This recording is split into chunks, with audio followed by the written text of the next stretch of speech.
हाय, तर हा आहे आमच्या महाबळेश्वर ट्रिपचा लास्ट डे. सकाळी उठल्या उठल्या ऋग्वेदला गार्डन मध्ये जरा फिरवून आणलं. तो उठल्याबरोबर खूप ऍक्टिव्ह असतो. तिथे रूम मध्ये राहायचा त्याला खूप कंटाळा यायचा आणि बाहेर निघाला की तो छान राहायचा.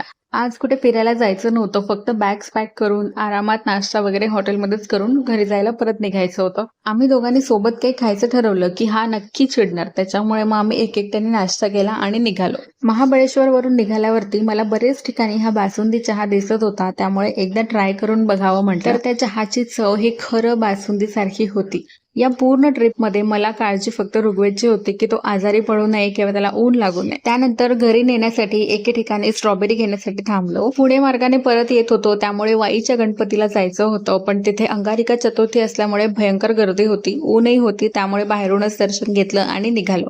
आणि ही आहे मिसिंग लिंक. इथनं 2 दिवसाआधीच गाड्यांना जाण्यास परवानगी दिलेली होती, त्यामुळे मला सुद्धा हे बघायला मिळालं. या आधी जेव्हा मी पुण्याला गेले होते तेव्हा लोणावळा खंडाळा घाटातून गेले होते आणि त्याला लागणारा वेळ बघता हे खूपच सोयीस्कर आहे. तर अशी काहीशी होती आमची महाबळेश्वरची ट्रिप. आम्ही तर खूप एन्जॉय केली. तुम्हाला व्हिडिओज कसे वाटले मला नक्की सांगा आणि जर आवडले असतील तर चॅनलला नक्की सबस्क्राईब करा. चला भेटूया नेक्स्ट व्लॉग मध्ये. बाय.